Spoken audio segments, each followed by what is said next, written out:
And welcome to the Main Event Sports. You're here with us live Thursday night, 7 p.m. on the Plug Network. We are joined in studio via Zoom by my man Haven, Double H Harrington, live from Tallahassee, and our main event affiliate, Mr. Devin Hall. Welcome to the show, folks, and welcome to the show, gentlemen. What's your say on everything that's been going on in sports? We got a lot to talk about tonight.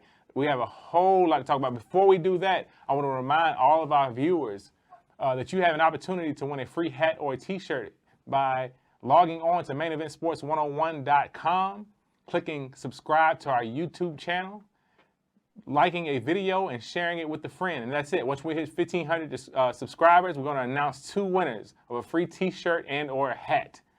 With that being said, gentlemen, we have a lot to talk about. A whole lot to talk about. How you all doing this evening? I'm great. How y'all doing? We're doing very good, very good. How about you, Double H? Man, I'm excited to be here, man. Excited to be here. Especially excited to chop it up on some football because there's so much going on. The NBA started. I don't know where to start. I'm going to let you decide because I'm just geeked up. Well, I know what the local fans want to hear, you know, especially with a bye week this past week. You know, they're dying to talk about, you know, the next step for U of L. We have Boston College coming to town this weekend. The fans are hungry for a win, and not just a win, but a convincing win. We have to figure out some things. You know, there's a lot of things need to be figured out in terms of our second half play, in terms of, you know, the things that are showing up that have been there that we've kind of been, you know, looking at through the fan goggles and refused to accept. But I don't want to go too deep into it without getting you all's input. It's definitely U of L. Boston College is what people want to talk about right now. So what do you all have to say about it? What are you all thinking going into this weekend? I'll start with you, Devin. Well, I think this off week for Louisville is going to help them a lot. I think it's going to give them a week to recoup, get everything back together, you know, reevaluate how things have been, how there's a few games that they should have had, and just slipped up at the end, one for the rest, one for just, you know, a complete fallout. But I think that they're going to come back. They're going to come back strong. Boston College just isn't going to have enough to stop Louisville this weekend. I think they'll come back with a good win. That sounds very hopeful, and I think everybody would love to see that. What's your take on it, Double H? Man, you know, for Scott Satterfield, this is one of those must-win games and must-look-good games. It's like the second one of the season. No, he had the Central Florida game, which was must-win after 2 lackluster games to start the season. You know, once again, after they're pretty much just controlling Virginia for the entire game, going to the fourth quarter up, I believe it was like 30-13, and then to lose the way you did, just, you know, the fans aren't happy. And he needs a convincing win. And Boston College is the team to get that convincing win with. I mean, Boston College, they lost their starting quarterback. So they have a backup quarterback in who's he's a pretty good quarterback. He's more athletic than the starter, but, you know, he's also prone to more turnovers than the starting quarterback was. So, you know, there's that. You know, you have to deal with them having a new quarterback. Boston College, when they're playing ACC teams, they're only averaging 10 points a game. So the offense really isn't there, even though Louisville's defense gives up 34 points a game to FBS competition. Yeah, you gotta think about that. So there's that. But I think Louisville's offense should be able to put enough points on the board for this to be a Cardinal win.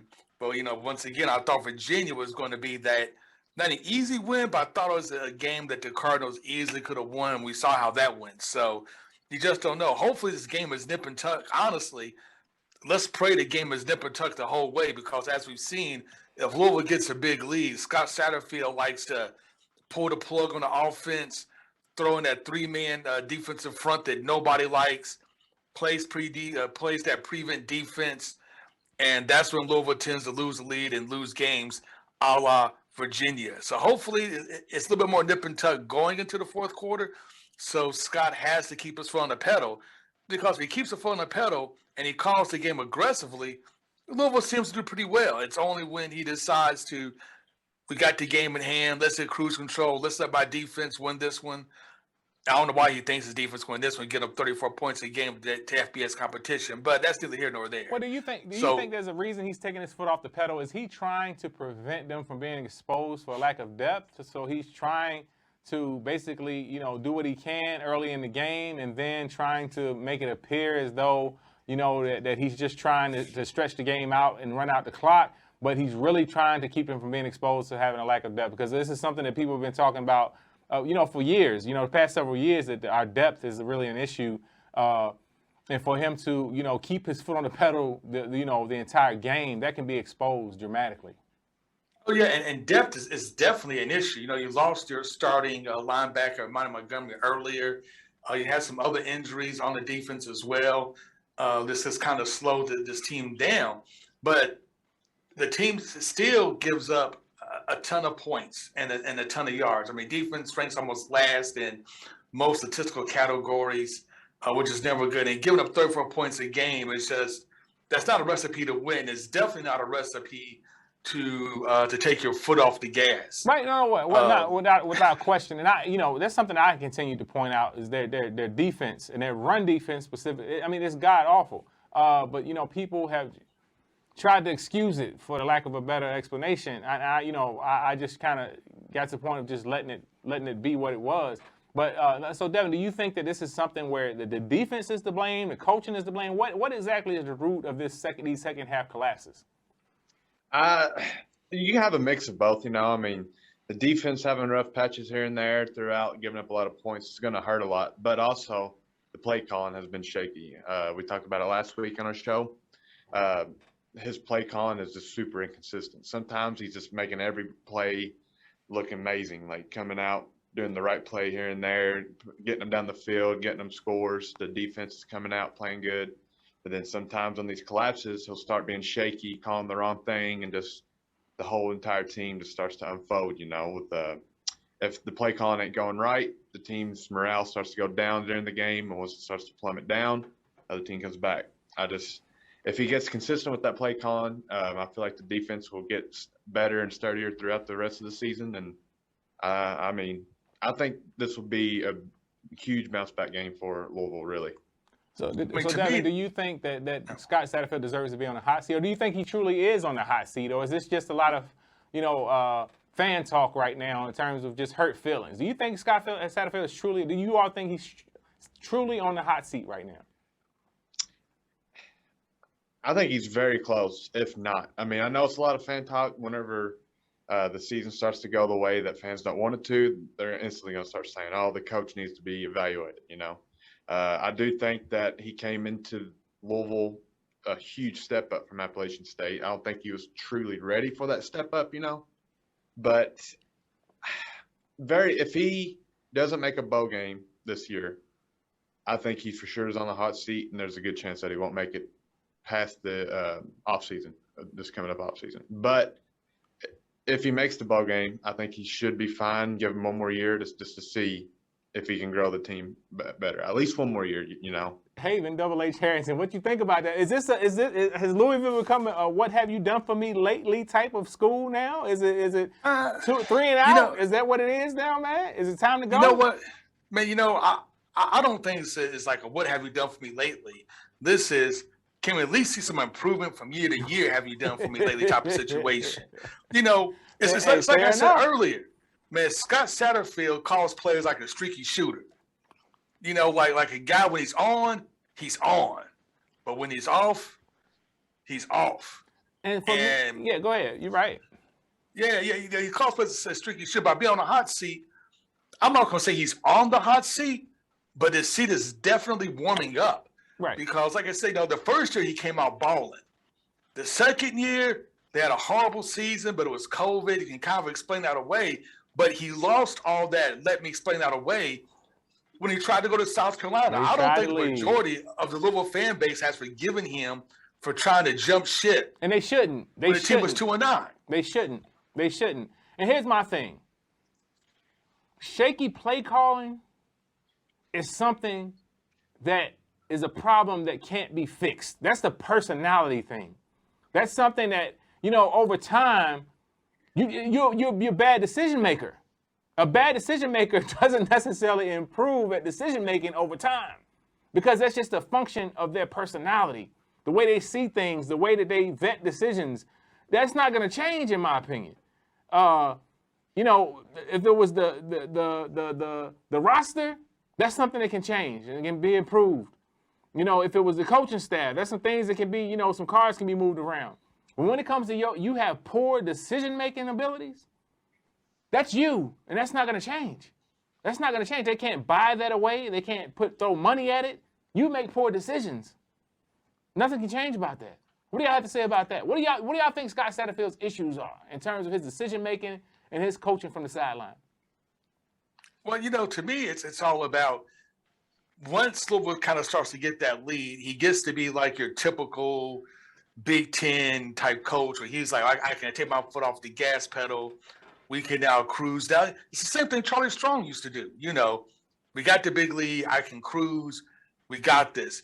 The difference is Charlie Strong had a monstrous defense.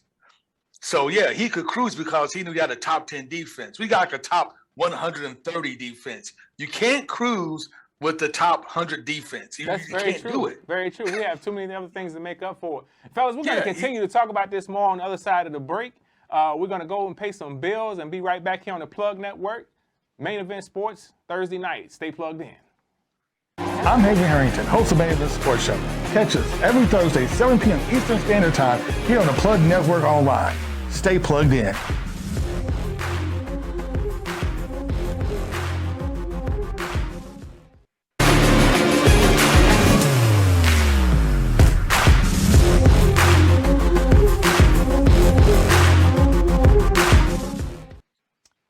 Welcome back to the Main Event Sports Show. Before we left from the break, we were talking about what U of L and Scott Satterfield needs to do to win the fans back.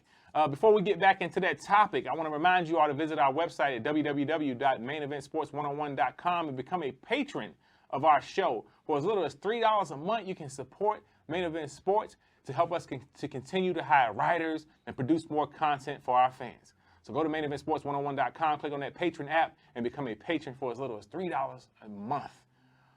Double H, Devin Hall. We left off talking about what Scott Satterfield needs to do to win back the fan base and what we can expect this weekend in that U of L Boston College game. Devin, what's your take on it? What can Satterfield do to win back the fan base? Let's have a strong showing this weekend. I mean, all you got to do is have a good bounce back win over a team that do you know the point spread for the game? I don't know. I believe it's a 6 point. It's expected to win by 6. Louisville? 6. Yeah. So that's half of that is home team. So, you know, about a 3-point win is what we're expecting. I think we'll take it. Well, in my opinion, I think it's going to be more than that. I really do believe that this is going to be a good one.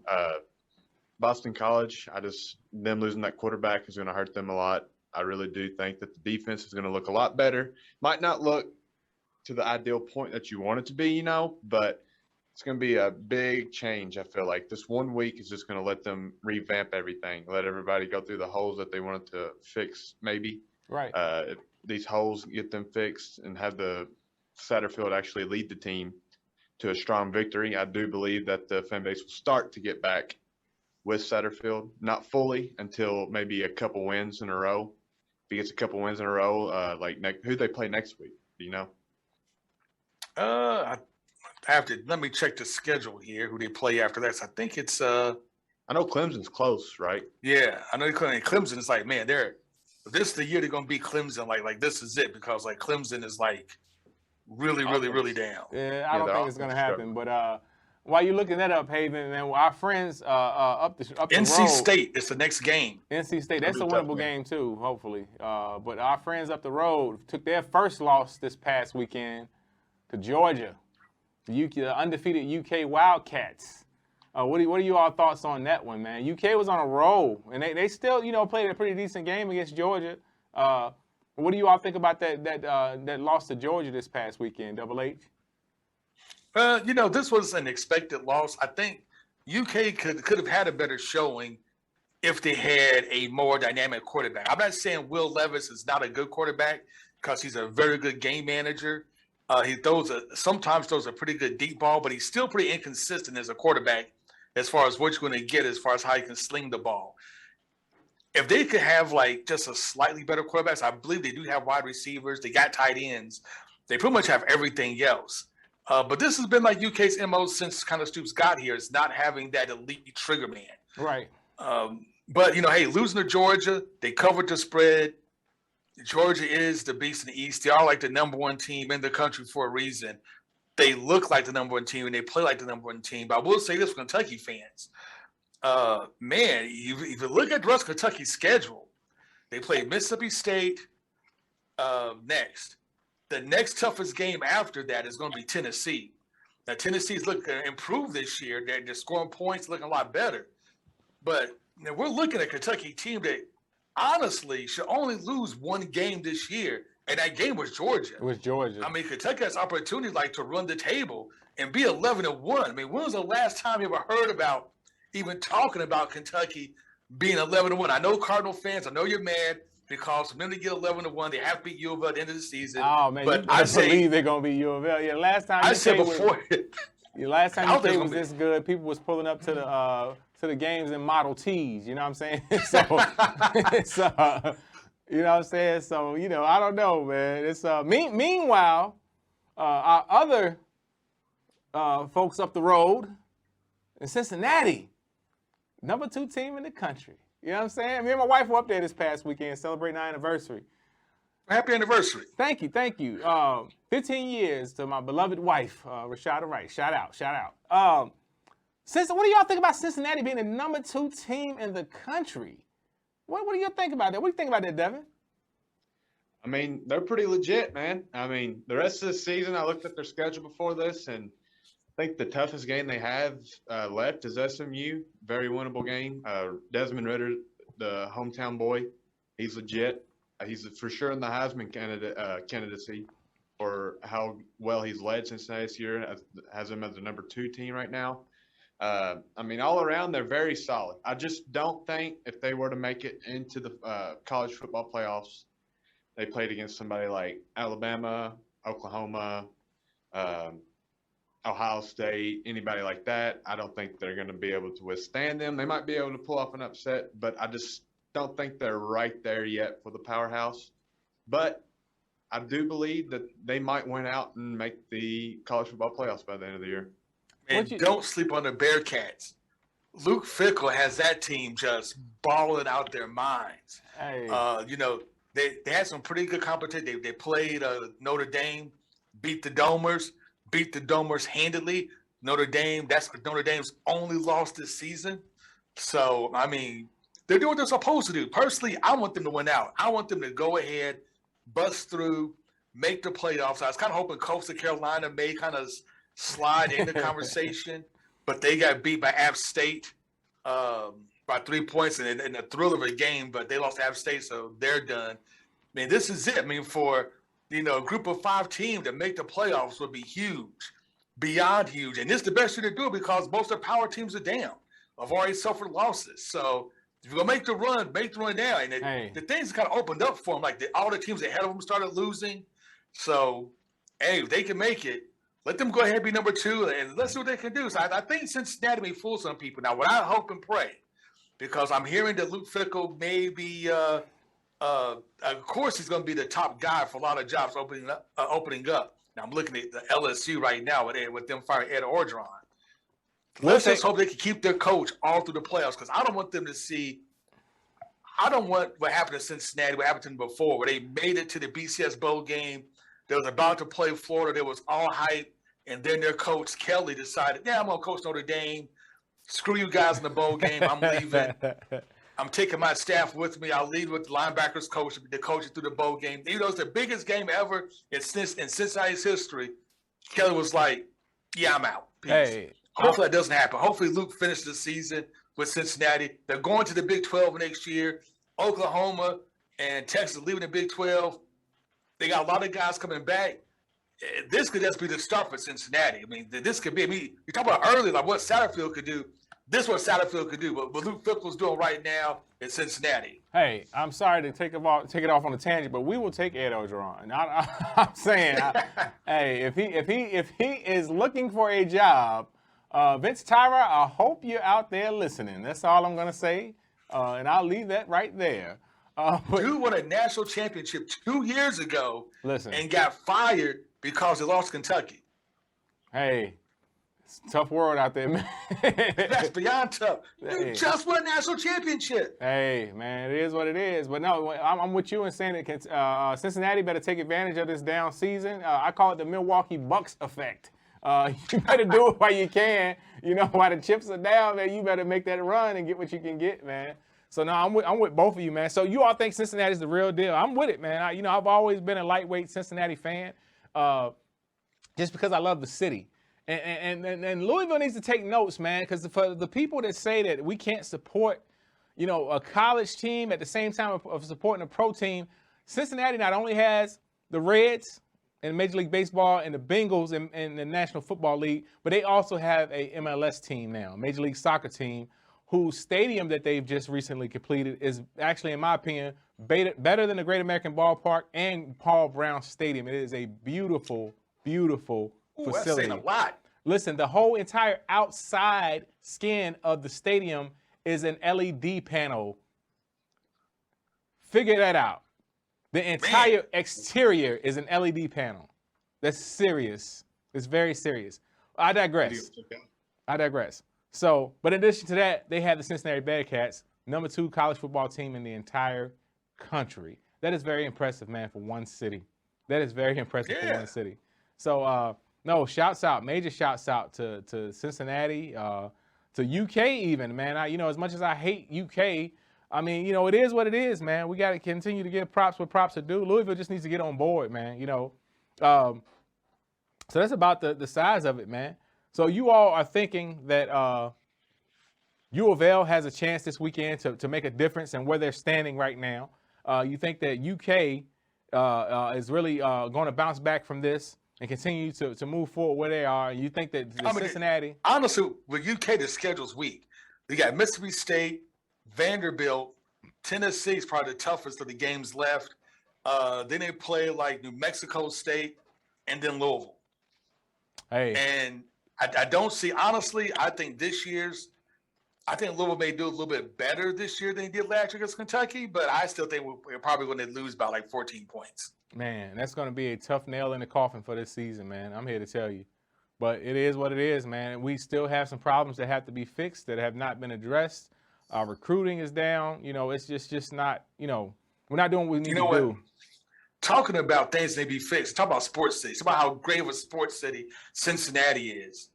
Man, we need a bag on Chicago. Horrible. Oh, boy. Horrible. Chicago, you should be disgraced. Chicago. WNBA champions. WNBA champions. The parade, brother. Nobody showed up. The parade for the WNBA team, nobody showed up for it. They said once they finally got to the destination that there was a few people there. But in terms of the parade route, dude, it was sad. It was very sad, man. It was sad. So, Chicago, you got to do better. It's like 10 people and a dude on a bicycle. Right. That was literally it. And the guy on the bike was on his way to work. He didn't have nothing to do with the parade, man. You know what I'm saying? He was just there so he wouldn't get fined. So it's Chicago, you got to do better, man. They won the national championship, man. Got to get out and support them, man. So you have to where's your next championship going to come from? It's not going to be the Bears. It's not going to be the Bulls. That's for sure. Maybe the Blackhawks, but maybe the Cubs or Sox, but it's not the Cubs or Sox. Like, where's the next championship going to come from? Yeah. This was it. That's very true. This was it. Hey, they got it. It ain't like they got close. They actually got it. And the city did not come out to support them. But, hey, Chicago's got a lot of other things to worry about than that. You know what I'm saying? So, man, you know what, Haven? We're going to get back to some more stuff, man. A lot more interesting stuff, man. The NBA season is underway. And as you all know, I got a lot to say about that. We have a lot more to say about that and some other things coming up in sports on the other side of this break. Main Event Sports Plug Network. Stay plugged in. I'm Haven Harrington, host of Main Event Sports Show. Catch us every Thursday, 7 p.m. Eastern Standard Time here on the Plug Network Online. Stay plugged in.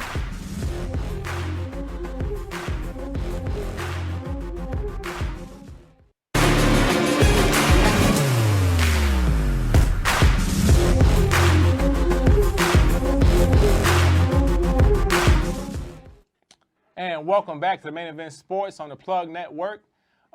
We got Devin Hall back on with us. We had a few technical difficulties and lost Devin there for a second. We left talking about the WNBA National Championship and the parade that they had in Chicago for their team. That was pretty pathetic showing for the fans there in Chicago. Transitioning from the WNBA to the NBA, fellas, it's in the game. The NBA has tipped off again. You know I'm excited. I've already fell asleep in my recliner once this week watching games, and I don't know what to do with myself. You understand, and I know people, you know, they get it. You know, being that Phil Jackson is my biological father, you know, they understand that I'm a little bit more tied into the NBA than most people. And I talked to him. I talked to him earlier this week after that Lakers and Golden State game.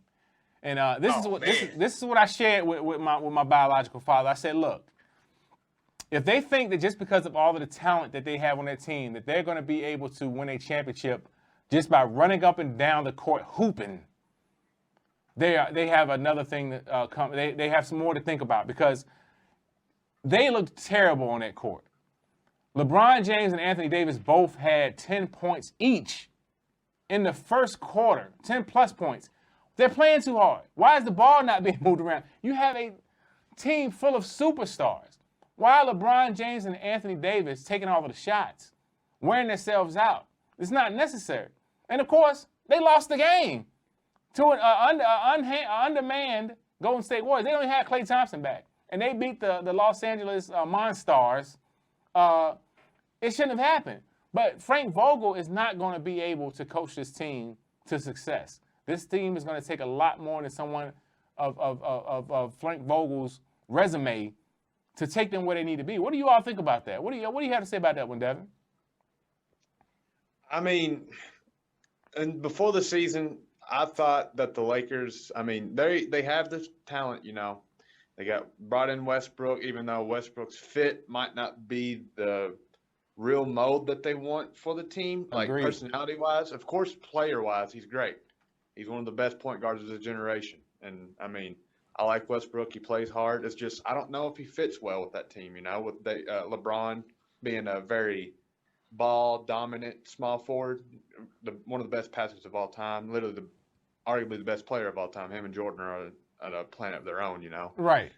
Then you get Davis back healthy. That's going to make them every bit better. But then again, they signed a lot of older veterans. I mean, they did get Malik Monk, who's a very good young shooter.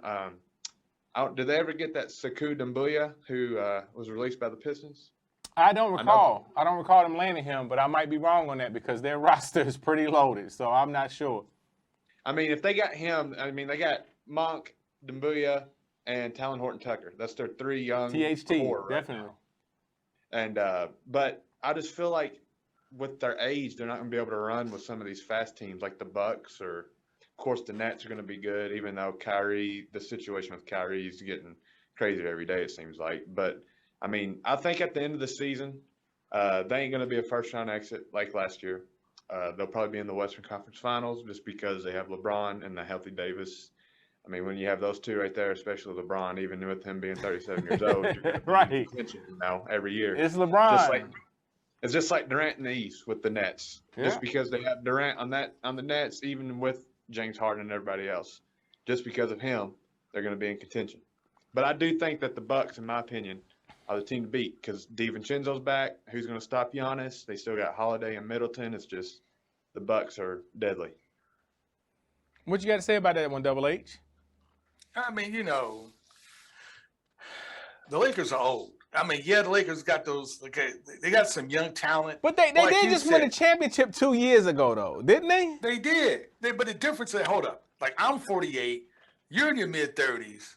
Who? You know what it was like when your back starts to hurt? I'm 40. I'll be 43 in December. I wish I was in my mid-30s. I was trying to give you a compliment. Oh, thank you. Yes, mid-30s. There it is. yeah, trying to give you a compliment. Yeah, I know you're in your 40s.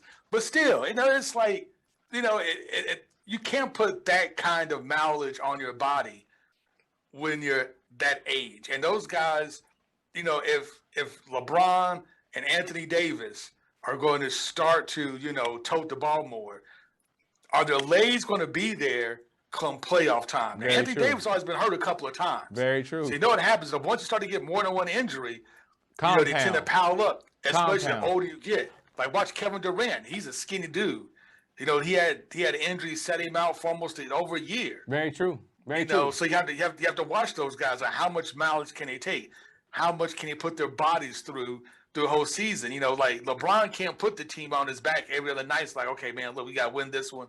He'll wear himself out. That's true. And when the playoffs comes around, you'll be done. Westbrook's a ball hog. So, yeah, you can pass ball to Westbrook, but once you start passing the ball to Westbrook, you never get it back. The thing about age, right, and the thing about age is that age is not a linear increase. When you, from 30, you say, okay, it's only 2 years. Yeah, they won a championship 2 years ago. The difference between 35 and 37 is exponentially older. You're not just 2 years older. You're a lot older. 2 years, because, when you're younger, 2 years older is 2 years older. But when you get, as you age, 2 years older on your body is a lot older in terms of what you're capable of doing. So I follow you on that. I follow you on that. Like being 48 years old, man, like you could pull a muscle sneezing. Like, like in your 40s, man, even your late 30s, your body's like a car. You have to get up. You have to sit on the edge of the bed, has to warm up a little bit, then you can kind of keep going throughout your day. You just can't jump up and go. That's a young model. LeBron's at the age now. You got to get up, sit on the edge of the bed, let the engine warm up a little bit, do some stretching, then kind of start eat a little bit, eat your Wheaties, stretch some more, then start your day. Very true. Very true. No, I won't argue with you on that. I will not argue with you on that. But I'm going to tell you, when I saw the game the other night, they have so many superstars on that team that I forgot about some of them. When I saw DeAndre Jordan, I was like, wait a minute. They got DeAndre Jordan, too. Don't forget about it. They got Rondo back. I forgot they had gotten Rondo back. They got Trevor Ariza. I was like, good Lord. Like, who doesn't play for the Lakers right now? Like, no, they are, listen, they are loaded to the point where I think it makes up for their age. I mean, like, good Lord. I wouldn't be surprised if somebody with a wig on and a beard, a fake beard on that looked like Michael Jordan jumped in the game one night. Like, dude, is that Jordan? Like, somebody trying to sneak Jordan into the game. They're loaded. But again, I do not think that's going to be a difference maker for them having all of that talent if they are not being properly coached. And I don't think Frank Vogel is the guy that can do it. I just don't see it, man. There was no coaching going on the other night at all. I mean, literally zero. It was like a pickup game. Man, they were just up and down the court. Like you can win a lot of games in the NBA on nothing but talent. But when it comes down to the second, third rounds of the playoffs and you make it to the finals, coaching really comes into play. Oh, man, it matters. It matters a lot. And even having a lot of talent on the team, as I argue with people who said that, Phil Jackson, he had Michael Jordan and Scottie Pippen, he had Shaq and Kobe. And I said, yeah, well, so did the coaches before him who were not able to do anything with them. They were there before he came, and there was no success. Then he came, and you saw what happened after that. So coaching makes all the difference in the world, in my opinion. Look at the 76ers. All that talent. Oh, man.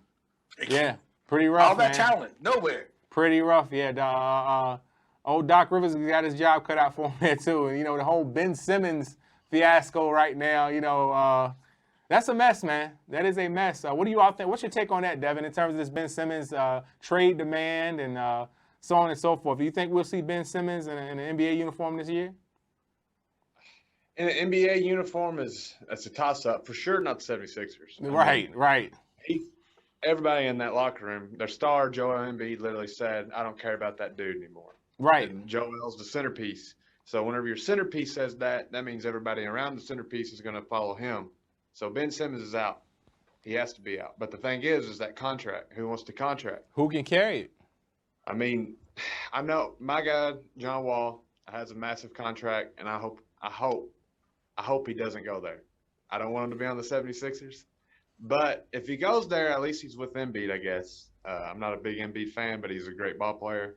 But, I mean, that's about the only logical, thing I can think of. Send him down to the Rockets for Wall if they want to get rid of him, just because both of them have massive contracts. Right. I mean, that's the only way they can get him out if they want him off the team this year. If they keep him on the team this year, I mean, the chemistry of the team might just plummet even more, even though there was kind of maybe a little bit of chemistry problems in there with, the trust to process things, and they had a rough year last year in the playoffs and everything like that.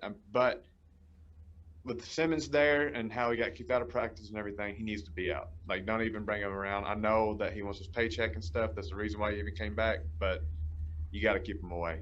But time out. Let's be honest. Is Ben Simmons any good? Honestly, he has not lived up to the hype. He has not. He can't shoot worth a lick. To his expectations. He can't shoot worth a lick. Not at all. He's all. like one of the worst shooters in the NBA. Not and at he all. hasn't improved one season at shooting at all. No, he can't shoot free throws. He can't shoot threes, 2-pointers. I mean, if this was like 85, 86, where Ben Simmons is just going to the paint all the time, it'd be dope. Yeah. But it's not. This NBA, this is a generation where you have to shoot. Where the league is literally based on three-point shooting. He's trying to bring back the jelly roll on him. Hey man, He's trying to be the Iceman. If it was that era, then he'd be smooth. But you said no, this dude's got to develop some type of a mid-range or something long. He's got to develop a shot. He has to. Your center can outshoot you. The offense is atrocious for sure, but let's not forget defensively, he's a top 5 defender in the league. But he can't dribble. I mean, yeah, of course. He's a guard that can't dribble or shoot. That's very true. That's very true. And fellas, we're gonna get to this, finish this up and get to some more topics on the other side of the break. Mr. Lamar Action Jackson continue to move forward, doing well. We got a few other things, and we're gonna come back also with our picks for the week. We look forward to seeing you back on the other side of the event. Main Event Sports, Plug Network. Stay plugged in.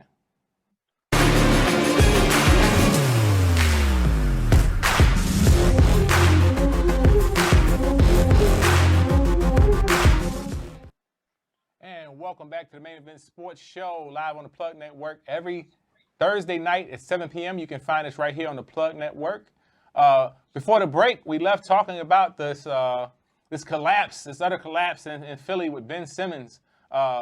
Gentlemen, you all said you do not see Ben Simmons suiting up in a Philadelphia 76ers uniform this season. Possibly not suiting up in an NBA uniform this season, but that's kind of slim. I think somebody will come after him for his potential talents. But like Devin said, man, that contract is pretty hefty, and it's going to be hard to carry that unless you give up quite a bit for it. So it's hard to imagine who might be able to take on Ben Simmons' contract this year. Kind of changing gears here, fellas. Lamar Action Jackson. First of all, U of L retired his number. Beautiful. I think that was well deserved. Yep, during the Syracuse game, they're going to retire Lamar Jackson's number. I think it's beautiful. He's a Heisman Trophy winner. No, he's beautiful. I think it's beautiful. I think it's something, you don't have to wait till a player is in their 80s. Do it now. I think it was a wonderful idea for Louisville to decide to do that now. Speaking of that young man, oh my gosh, he continues to silence the critics. He has the most wins for a quarterback under the age of 25. Or was it a player altogether? It's a quarterback. Am I correct on that? I believe it's a quarterback, yes. A quarterback. That is phenomenal. And this is somebody who they thought, wasn't going to be good as a quarterback. He should have been a wide receiver, so on and so forth. He just continues to improve every aspect of his game. That sidearm throw, I love it. I just can't get enough of it. Every time he does that sidearm throw, man, I don't know. It's just so much to say about this young man. He's just so well put together. The way he carries himself, the way he represents his team, and continues to make it about his team, as opposed to accepting all of the focus that is strictly on him. When the majority of people come to see him play, he keeps it about his team. Do you all think he can continue to carry his team and silence the critics the way that he's doing? Heck yeah, he's Lamar Action Jackson. Look at what he's done so far this year. He's like 80% completion percentage. The man is on fire. His stats are better now than they were during his MVP season. He's only been in the league some people forget he's only been in the league like 2 years. People's like, when's the Super Bowl championship? But how long did it take Peyton Manning to win his first Super Bowl? Right. How long did it take Drew Brees to win his Super Bowl? How long did it take Troy Aikman and all these other great quarterbacks to win a Super Bowl? Jim Kelly's still waiting to win his first Super Bowl. It's like Lamar has done everything you could ever ask for him, and he's done it without. This last season, he never had like a top wide receiver. He did have Hollywood Brown, but he dropped a lot of passes last year. This year, he's a little bit better. Now he has Sammy Watkins. So that has like 2 legit wide receivers to throw to. He has a ton of injuries this year. I mean, he lost his couple of tight ends, offensive lineman, I'd say an outside tackle. But they're just winning. People said, oh, you can't beat Mahomes. Well, you know what? He beat Mahomes. He beat Mahomes. The Chargers came to town. They looked like unstoppable. I mean, the Chargers had a great team going. They looked like that they were just going to walk all over. It was going to be like a really competitive game between the Ravens and the Chargers. People think this could be like a Super Bowl preview. They destroyed the Chargers. They destroyed them. Completely destroyed. I did not see that come. I thought it was going to be a close game. I was kind of nervous. I was like, man, they may be able to squeak this out. But the Chargers, they look too good. Nope. Action Jackson did him in. He saw it. I mean, everything he's done. He said, come on the playoff game where he won one last year. I mean, like, outside winning the Super Bowl, he's, even in his second year. Well, it's his third year. His third year, he's changed the game. People are talking about things like, well, they're going to catch up to him. They're going to, once the NFL figures him out. No. I mean, they figured out Kyler Murray, but they haven't figured out Action Jackson yet. What's your take on it, Devin? What do you got to say about Mr. Lamar? I got a few things to say. First, you're talking about the teams he beat. I just want to throw this in there. He couldn't beat my Raiders. I thought I smelled some hatred coming. No. That's all I got because that's all you can do. I decided to throw in my team winning against them. But look, what Lamar's doing, tremendous. He's a top 5 player in the game for sure now. I mean, he's won the MVP, and now he's even better than what he was his MVP season. I mean, with the Bills falling off, the only people I see in the MVP conversation with them is I have to put Tom Brady in there. It's because of his age and leading the league. Tom Brady's always, and even when he retires, he'll still be considered for MVP. They need to change the trophy name to Tom Brady. Hey, I'm with it. That or the Super Bowl trophy. I'm with it.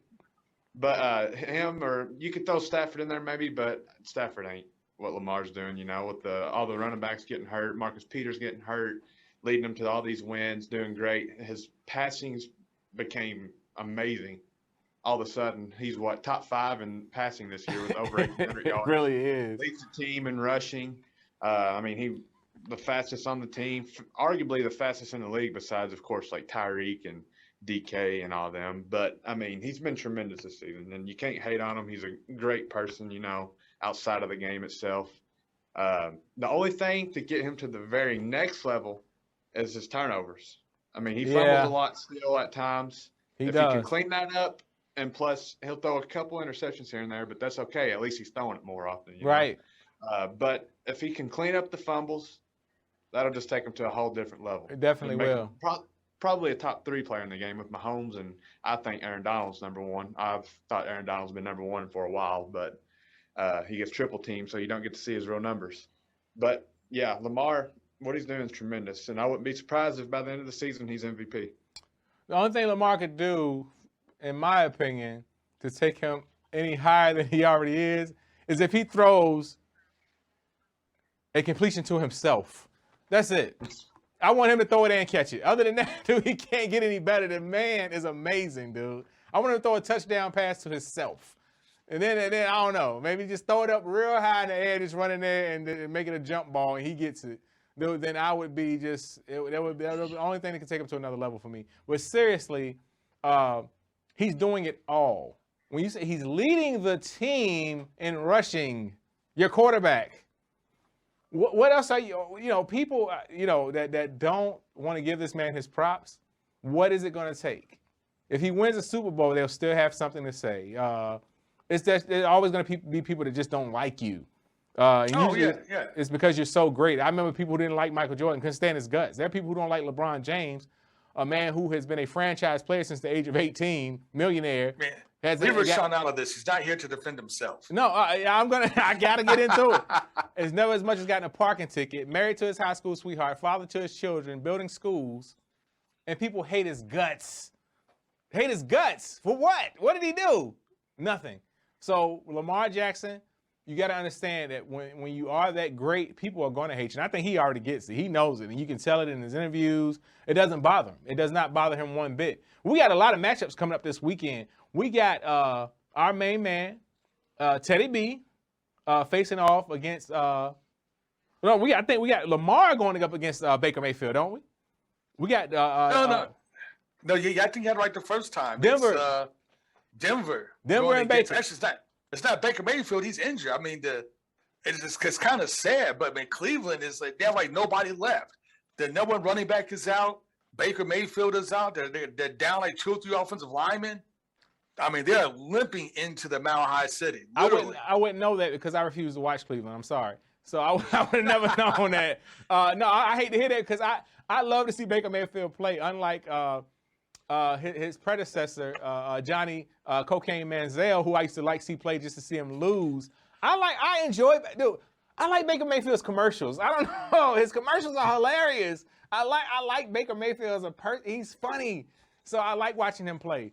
So I hate to hear that. But so we got Denver going into Cleveland this weekend. Gentlemen, what are you all thinking about that game? Who do you think comes out? It's going on right now tonight.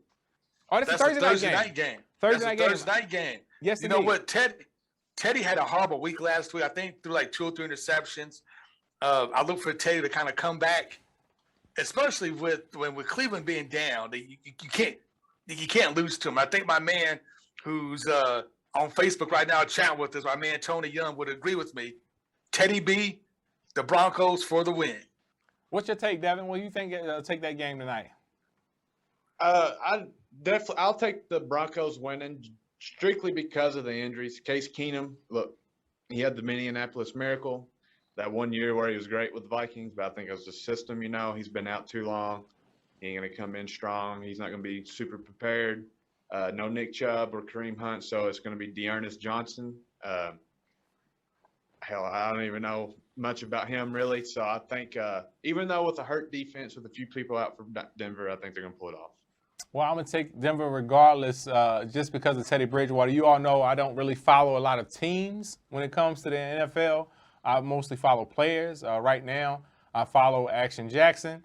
I am a Ravens fan because he plays for that team. If he played for the Washington football team, I would be a Washington football team fan. So I'm pulling for Teddy Bridgewater no matter what the situation is. I'm a huge Teddy Bridgewater fan, and not just because he played at U of L, but I think he is has a genius level football IQ. So I think that Denver will pull that game out tonight without question. And I hope that Teddy continues to be on the mend. I know he's had a few injuries this season himself, but I hope he continues to improve on that aspect of it. So, yeah, I'm going to go with Denver on that one as well.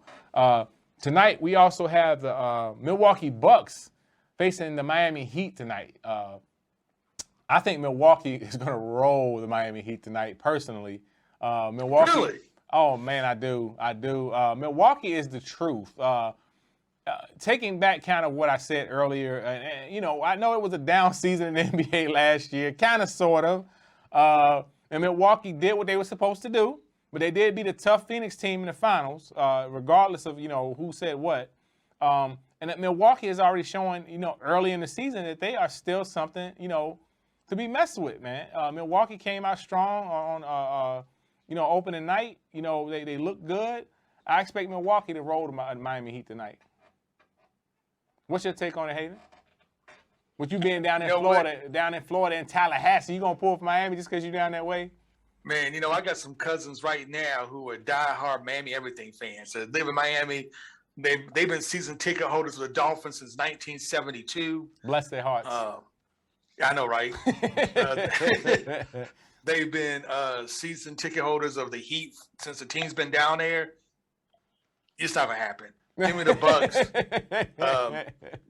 There's too much firepower, especially early in the season.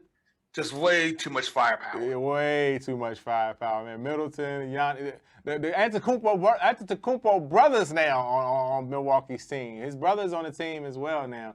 Devin, what's your take on tonight's Miami and Milwaukee game? Another game pick where all three of us have the same. I got the Bucks. There's too much. Giannis is unstoppable. What's been scary is in the preseason and in the first game, I mean, he's hitting a couple pull-up jump shots I mean, of course, he'll hit a three here and there at times during the season, but I mean, his shot looks a lot better. They had like a side-by-side view with him and Middleton. You could definitely tell Middleton's helping him out shooting. So Right. I think the Bucks are for sure. It's the easiest answer to pick because they just got the ring for last year, of course, and they won last year. But truly, they are the best overall team, I do believe. I mean, I don't like the man, but picking up Grayson Allen is going to help him. I couldn't cannot stand him. stand to see him on that court the other night. His face. Oh my gosh. I can't stand his face. But you know what? We have one of our listeners or watchers right now, Tony Young, and he was like, Giannis says, wills his team to win. And how can you not play hard? How can his teammates not play hard for a guy that plays that hard? And he's right. Mm-hmm. Hey, fellas, that's our call right there for the money train, and we need to wrap it up. What are you taking, U of L, Boston College? I'm going to go with U of L. You know what? Give me U of L by 10. I think they right the ship. But before we go any further, I just want to give a big shout out to our new patron, Harold Kelker, and his daughter, Ayanna Kelker, is just got a scholarship offer. She's like the 6th leading scorer in Florida's history in women's basketball. She's going to Pensacola State. So big shout out to Ayanna Kelker. Devin, who you got? U of L, Boston College, baby. You're going to like this one. I got Louisville by 2 touchdowns or more. We'll take it. We will definitely take it. We'll definitely take it. Folks, we're glad that you joined us here tonight. Catch us here every Thursday night at 7 p.m. on the Plug Network, Main Event Sports. Stay plugged in. We'll see you next week. I'm Hayden Harrington, host of Main Event Sports Show. Catch us every Thursday, 7 p.m. Eastern Standard Time here on the Plug Network Online. Stay plugged in.